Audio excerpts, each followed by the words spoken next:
찬송하시겠습니다. 찬송가 545장입니다.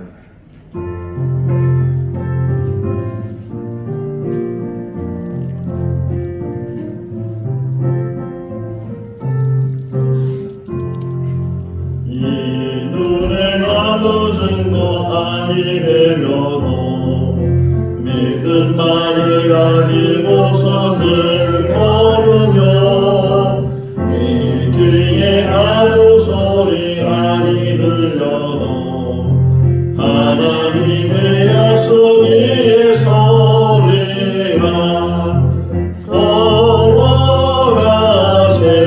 믿음 위에 서서 나가세 의심 버리고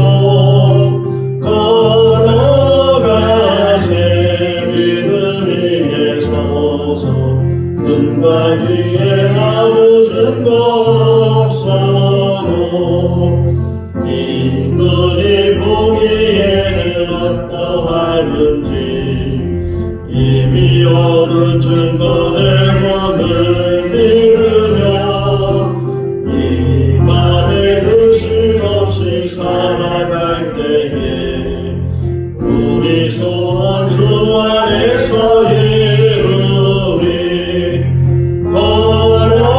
걸어가세 믿음 위에 서서 나가세 의심 버리고 걸어가세 믿음 위에서 눈과 귀에 아무 증거 없어도 주님의 거룩함을 두고 맹세한 주 하나님 아버지는 참 이쁘다. 그 귀한 모든 약속 믿는 자에게 능치 못한 무슨 일이 있을까. 걸어가세 믿음 위에 서서 나가세 의심 버리고 걸어가세 믿음 위에 서서 눈과 귀에 아무 증거 없어도. 열왕기상 17장 8절에서 24절 말씀입니다. 열왕기상 17장 8절에서 24절 말씀. 여호와의 말씀이 엘리야에게 임하여 이르시되 너는 일어나 수르에 속한 밭으로 들어가서 거기 머무라. 내가 그곳 가로지를 위하여 네게 음식을 주게 하였느니라. 그가 일어나 사르밧으로 가서 성문에 이를 때에 한 과부가 그곳에서 나뭇가지를 줍는지라. 이에 불러 이르되 청하건대 그릇에 물을 조금 가져다가 내가 마시게 하라. 그가 가지러 갈 때에 엘리야가 그를 불러 이르되 청하건대 내 손에 떡 한 조각을 내게로 가져오라. 그가 이르되 당신의 하나님 여호와께서 살아계심을 두고 맹세하노니 나는 떡이 없고 다만 통에 가루 한 움과 병에 기름 조금뿐이라. 내가 나무가지들을 주워다가 나와 내 아들을 위하여 음식을 만들어 먹고 그 후에는 죽으리라.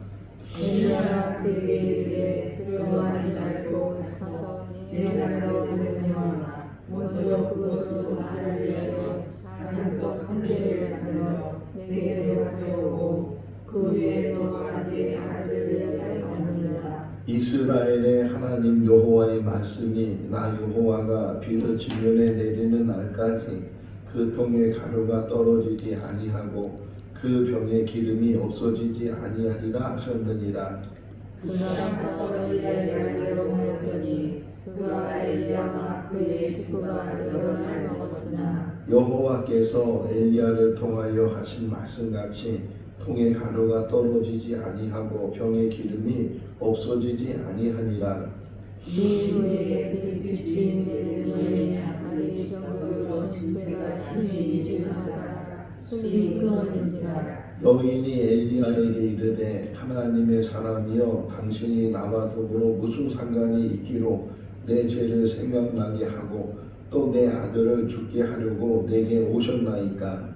엘리야가 그에게 그의 아들을 달라 하여 그를 그 여인의 품에서 받아 안고 자기가 거처한 바락에 올라가서 자기 침상에 누이고 여호와께 부르짖어 이르되 내 하나님 여호와여 주께서 또 내가 우거하는 집 가부에게 죄악을 내리사 그 아들이 죽게 하셨나이까 하고 그 아이의 몸을 세워펴서 엎드리고 여호와께 부르짖어 이르되 내 하나님 여호와여 원하건대 이 아이의 혼으로 그의 몸에 돌아오게 하옵소서 하니 여호와께서 엘리야의 소리를 들으심으로 그 아이의 혼이 몸으로 돌아오고 살아난지라.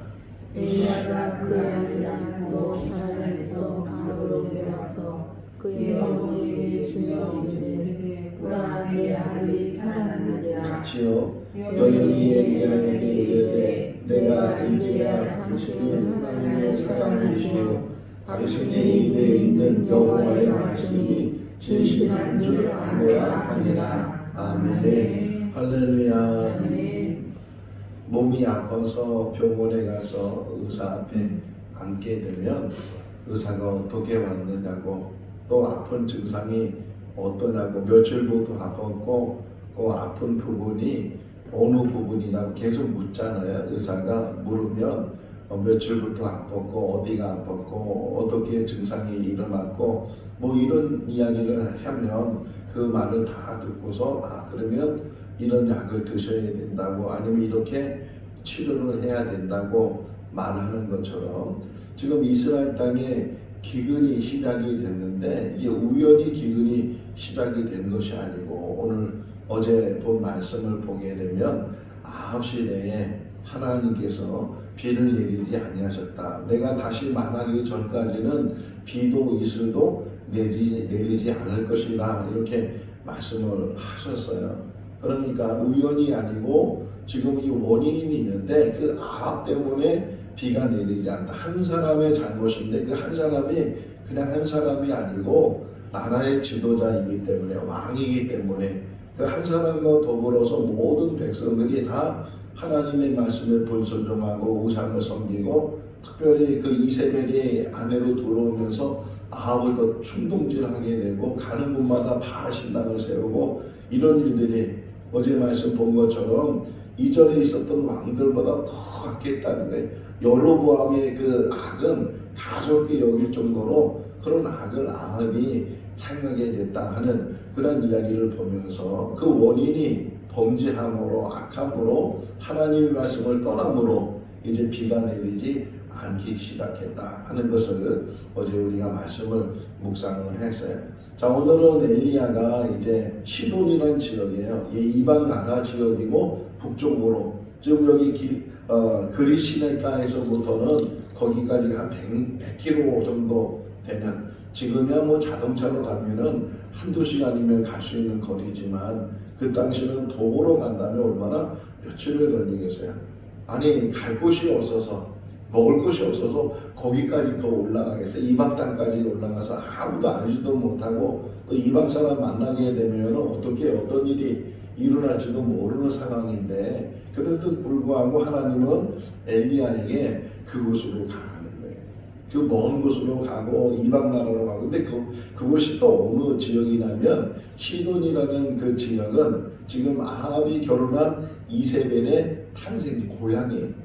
그러니까 그 바알 신전 같은 이런 우상들이 범람에 있는 가득 차 있는 그곳으로 오히려 엘리야를 가게 하는 그런 모습들을 보게 되고 또 가서 지금 기근이 들고 비가 오지 않아서 양식도 없고 그런 상황이라면 좀 부잣집에 가게 하고 좀 이렇게 관리나 이런 집에 찾아가면 그래도 부자가 망해도 3년 먹을 것이 있다고 그래도 음식이 좀 있어서 부스러기도 얻어먹을 수 있고 버리는 음식이라도 그 가서 옆에서 먹을 수 있을 텐데 지금 우리가 아는 것처럼 아무것도 없는 사람을 만나게 하고 사르밧은 시돈에서부터 조금 내려와 있어요. 시돈에서 좀 내려와 있는 그런 아주 작은 시골 그 도시인데 거기에 이제 한 여인을 만나게 돼. 그 여인도 이름도 없지만 과부라 그래. 이 과부라는 의미는 가장 가난하다는 의미예요.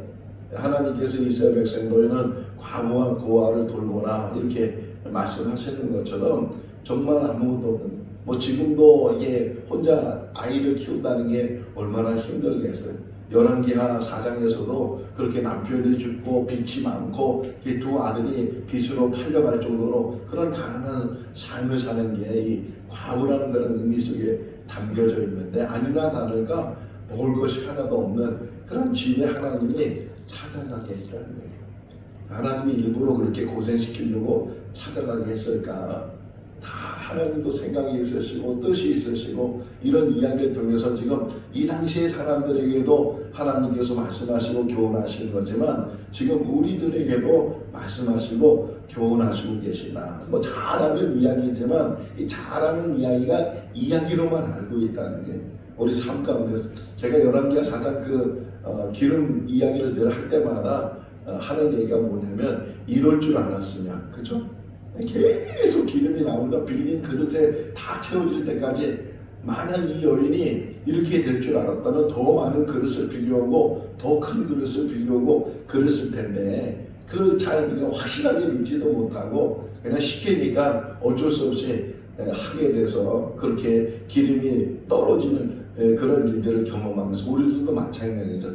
이 사르밧가부 이야기를 그렇게 많이 들었는데도 그렇게 많이 알고 있는데도 지금 여기서 주는 교훈이 뭔지 뭘 하나님께서 우리에게 말씀하고 계시는지 이런 것들을 우리가 잘 깨닫지 못하는 일들이 참 많이 있다. 오늘 이 새벽에 다시금 이 말씀이 우리에게 은혜가 될 수 있기를 바랍니다. 자, 예수님 말씀 속에서도요 이 이야기를 하셔요. 한번 성경 찾아보시면요 누가복음에 있어요. 누가복음 4장 찾아보시면 누가복음 4장 25절 26절 신약성경 94쪽에 있네요. 예수님의 말씀이에요. 누가복음 4장 25절 26절 읽어볼까요? 내가 참으로 너희에게 이르노니 엘리야 시대에 하늘이 3년 6개월간 닫히어 온 땅에 큰 흉년이 들었을 때에 이스라엘에 많은 과부가 있었으되 엘리야가 그 중 한 사람에게도 보내심을 받지 않고 오직 시돈 땅에 있는 사렙다의 한 가족에게 뿐이었더라. 사르밧을 신약에서는 사렙다라고 이렇게 지명이 좀 바뀌죠. 이름이 바뀌는데 사르밧을 이야기하는데 그렇게 예수님 말씀해요. 아니 이스라엘 땅에 가부가 없느냐? 여러 가부들이 많이 있을 텐데 왜 하필이면 하나님께서 그 먼 이방 나라까지 가서 거기에서 또 이렇게 가난한 가부를 만나게 하시는가? 다 그 모든 하나하나를 통해서 예수님이 이 땅에 오실 때 왕궁에서 태어나면 얼마나 좋겠어요. 동방 박사들이 별을 따라오다가 이스라엘 땅에 들어가니까 이제 별에 관심이 있는 것이 아니고 왕이니까 왕으로 태어난 사람이니까 왕궁에 있을 거다 추측하고 생각해서 베들레헴을 가지 않고 예루살렘에 들어갔다가 큰 소동이 일어나게 하는 것처럼. 근데 예수님은 왕궁에서 태어난 것이 아니고 저 마국간에서 뭐 거쳐야 방 하나 없이 그 마국간에서 태어난 예수님의 모습을 보면서 지금 사르밧가부 한 사람 만나는 거지만 그 사르밧가부 한 사람 만나는 것이 하나님이 어떤 분이신가를 우리에게 말씀해 주시는데 아주 작은 자랄지라도 하나님은 사랑하신다. 우리도 모르게 선민 사상이 들어가 있어요. 우리도 모르게 우리는 유대인이 아니잖아요. 근데 유대인처럼 생각할 때가 있다니까요. 아니 왜 이방인에게 보내? 이스라엘 사람에게 보내시지? 이런 생각을 혹 우리가 요나 이야기도 마찬가지잖아요. 요나가 왜 니느웨를 안 갔어요? 다시스로 도망가려고 한 이유가 뭐예요? 자기 민족을 괴롭힌 그 다메섹에 있는 사람들, 이런 사람들이 얼마나 믿겠어요? 이 사람들이 회개하고 하나님의 마음을 돌이키면 이 기분도 나쁠 거고, 이러니까 이방인에 대해서 요나가 좋은 마음을 갖지 않으니까 우리들도 그런 생각이 혹 있단 말이에요. 예수 믿는 사람이 잘 돼야 돼. 물론 예수 믿는 사람이 잘 돼야 돼. 예수 믿지 않는 사람에게도 하나님은 관심을 갖고 계신다. 이방 사람이 그 반의 근원지인 그 시돈에도 하나님의 마음이 있으시고, 거기에서도 가장 가난한 사람, 이름도 드러나지 않고 가장 무명의 흔히 과부라고 표현하는 이런 사람을 하나님이 찾아가신다는 거예요. 그러니까 엘리야를 위해서도 지금 이 일을 진행하시지만 이 여인을 위해서도 이 일을 진행하십니다. 이제 가서 만났는데 나무를 주고 있었다는 거예요. 왜 나무를 주었느냐? 마지막 있는 그 밀가루와 기름을 가지고 마지막 음식을 먹고 이제 더 먹을 게 없으니까 그거 먹고 이제 굶어 죽는 것, 죽을 때까지 이제는 기다리려고 하는 그런 마음을 가지고, 그러니까 얼마나 마음이 얼마나 낙심한 가운데, 얼마나 애통한 가운데 누구한테 하소연을 할 수 있겠어요? 이 문제가 어떻게 해결될 수 있겠어요? 뭐 좀 빌릴 수 있다면 가서 빌리겠는데 누가 빌려주겠어요? 그러니 이제 가지고 있는 것을 한 움큼에 가르시고 조금의 기름이니까 그거 먹고 죽어야 되겠다, 그런 생각을 가지고 얼마나 애통하겠어요? 야브라함 시대에 하갈이 이스마엘을 낳잖아요. 이스마엘이 막 이삭을 괴롭히니까 결국은 쫓겨났어요. 그래서 저 광야로 쫓겨났을 때 하갈이 저 아들 이스마엘을 두고서 자기 저기 가서 애통이 울었다고요. 왜? 자기 죽는 것도 서러운 일이지만 그 아들 자식이 여기서 이 광야에서 죽는 것 때문에 얼마나 애통이. 그때 천사가 말하잖아요. 하나님이 이도 큰 민족을 이루겠다 말씀하시는 것처럼 지금 이 여인이 자기 굶어 죽는 거야. 어쩔 수 없이 죽지만 자기가 사랑하는 이 아들도 같이 굶어 죽어야 되는 그런 상황이. 우리의 처지도 마찬가지죠. 이렇게 아무도 도와줄 사람 없고 정말 이제는 아무것도 해결할 방법이 없고 죽음만 기다려야 되는 그런 상황인데 하나님은 찾아오신다. 하나님의 사람을 보내서 찾아가셔서 자, 물을 달라고. 처음에 여기 물을 달라고 하잖아요. 10절 말씀에 보면 물을 좀 달라고. 요한복음 4장에 나오는 수가성에 있는 운문에서 물기놓은 여인에게 예수님께서 물을 달라고 말씀하시는 것처럼 물을 달라고. 자, 요걸 좀 우리나라 상황에서도 보면 쉽게 이해가 돼요. 지금은 인색하고 지금은 뭐 사람들이 시골에 가도 이제 사람들이 인색해. 근데 옛날에는 그렇지 않잖아요. 넉넉하고 지나가는 나그네가 물 달라고 하면 얼마든지 물을 주기도 하고 때로는 식사 대접하기도 하고 그렇게 손님 대접하는 게 우리의 풍속이었고, 마찬가지로 이 시대에 지금 이 이스라엘이나 이 시돈 지역이나 이럴 때 제가 몽골에 있었는데 몽골도 예전 지금도 좀 인색해졌는데 몽골도 나그네 가면요 그냥 안 보낸다는 거예요. 식사 대접을 잘 하고 또 잠자리도 제공하고 그렇게 대접을 하는 것처럼 물을 달라고 하니까 정말 물이 어떻겠어요? 기근이라 지금. 그럼에도 불구하고 조금의 물이라도 이제 갖다 주려고 가니까 한 수를 더 떠는 거예요. 엘리야가 물만 갖고 오지 말고 떡도 한 떡을 좀 갖고 오라고. 그런데 이 여인이 하는 얘기가 나는 떡이 없어요. 먹을 떡이 준비되어 있지 않으니까 먹을 떡이 없어요. 다만 내가 있다면, 없는 걸 말하는 거예요. 다만 있다면 나는 아무것도 없는데 그냥 한 움큼의 가루와 아주 조금의 기름, 그거밖에 없습니다. 이거 먹고 이제 죽으려고 합니다. 그렇게 얘기를 하니까 그럼 그거 가지고 만들어서 나한테 갖다. 얼마나 이게 벼룩에 간이 빼먹지. 염치도 없지. 응? 요만큼 있는 거 그거 빼앗으려고 하니까 얼마나 염치 없는 일이겠어요. 볼 때 우리가 볼 때도 삼자가 볼 때도 그런데도 불구하고 오늘 본문에 보게 되면 한번 어디고 있으면 15절 말씀 한번 읽어볼까요? 그가 가서 엘리야의 말대로 하였더니 그 신과 결혼하며. 엘리야의 뭐라고요? 말대로. 이게 다른 단어로 표현하면 순종이라는 거예요. 이해가 안 되는 일이잖아요.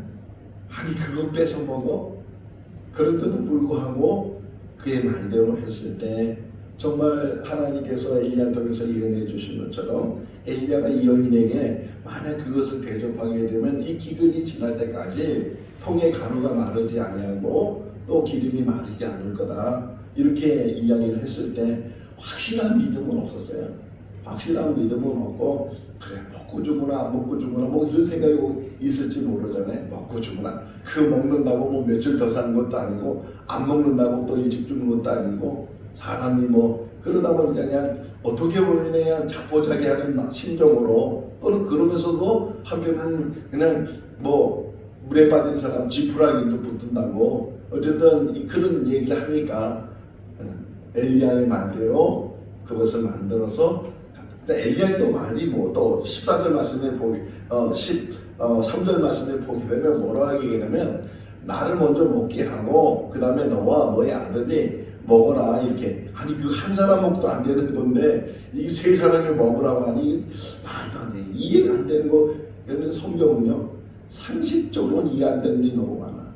믿음도 마찬가지예요. 오늘 찬송가 545장 부른 이유 중에서도 우리가 눈으로는 보여지지 않고 머리로는 이해되지 않는다 할지라도 믿음으로 우리가 행하게 되면 그때는 안 되는 것 같고 그때는 정말 불가능한 것 같은데도 하나님이 역사하신다. 우리의 삶 가운데도 절대로 포기하면 안 된다는 거예요. 자포자기하면 안 되고 낙심하면 안 되고 좌절하면 안 되고 아무리 끝자락이 날지라도 아무리 좀 밑바닥이 날지라도 스올과 같은 곳에 빠져있다 할지라도 하나님이 건져주시고 하나님이 세워주시고 다시 일으켜주시는 분이 하나님이시다. 우리 맹사는 오늘 새벽 예배에 나왔어요. 오늘 시술을 받게 되는데 하나님께서 붙드실 줄로 믿습니다. 하나님이 해결하시는 거예요. 우리가 해결하는 게 아니고 좋은 의사 만나는 것도 축복일 수 있지만 어떤 의사를 만나든지 어떤 병원에 가든지 하나님이 해결하시고 하나님께서 치유하실 줄로 믿습니다. 어쨌든 이 여인이 그렇게 조금 가가지고 만들었는데 정말 이제 다 음식이 마르지 않는 거예요. 16절 말씀에 16절 읽어볼까요?